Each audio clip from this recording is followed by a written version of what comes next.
بسم اللہ الرحمن الرحیم۔ کیا آپ کو معلوم ہے کہ غالب نے ایٹم بم کا تصور دیا ہے؟ ایٹم کے اندر جو اتنی طاقت رکھی ہے اللہ تعالیٰ نے، اس کا تصور پیش کیا ہے اپنے ایک شعر میں۔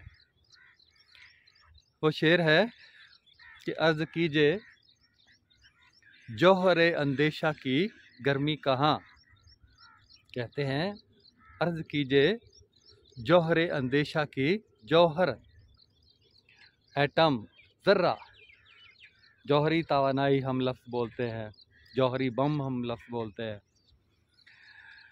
جوہری طاقت کو بجلی بنانے کے لیے استعمال کرنا چاہیے وغیرہ وغیرہ۔ تو عرض کیجئے جوہر اندیشہ، تصور، خیال،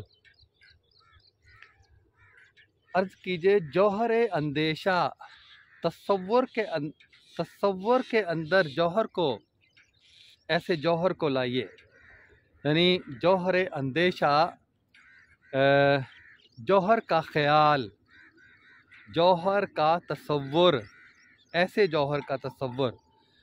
عرض کیجئے جوہر اندیشہ کی گرمی کہاں، ایسے جوہر کا تصور ذہن میں لائیے جس کی اتنی گرمی ہے، جس کے اندر اتنی گرمی ہے۔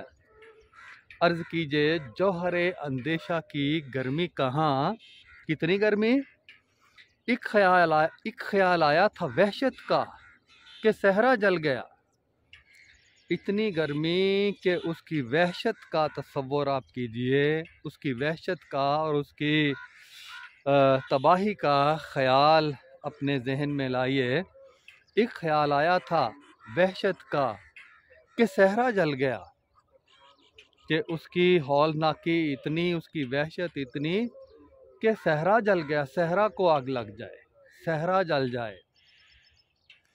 تو اس کو مختلف شاعروں نے، کسی نے محبت، کسی نے عشق جوہر سے مراد لیا ہے، لیکن یہ کھینچ تان کر مفہوم کشید کیے گئے ہیں، جبکہ سیدھا سادہ اور سادہ مفہوم یہی ہے کہ جوہر کا مطلب ذرہ، کہ عرض کیجئے جوہر اندیشہ کی، اندیشے میں، اپنے تصور میں جو جوہر کو لائیے، عرض کیجئے جوہر اندیشہ کی گرمی کہاں، کہ اس میں اتنی گرمی ہے، اتنی حرارت ہے، اتنی طاقت ہے کہ ایک خیال آیا تھا وحشت کا، کہ اس کی طاقت کی جو وحشت ہے، اس کی گرمی کی جو وحشت ہے، اس کا خیال آیا تھا کہ صحرا جل گیا، یعنی اتنی طاقت اس کے اندر کہ صحرا جل جائے۔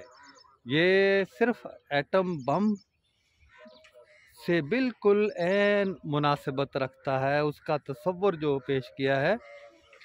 اور شروع میں سارے تصورات ہی ہوتے ہیں جن پر بہت ساری فلمیں بنی ہیں، ایک خیال جو ابھی تک مارز وجود میں نہیں آیا ہوتا، جس پر تجربہ نہیں کیا گیا ہوتا، تو لوگ اس کو ایک صرف تصور ہی سمجھتے ہیں۔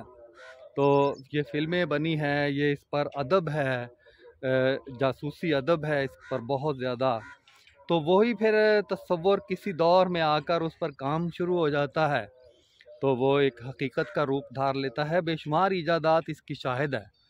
تو غالب کا یہ شعر ایک دم سائنسی ہے اور ایٹم بم کا تصور پیش کرتا ہے۔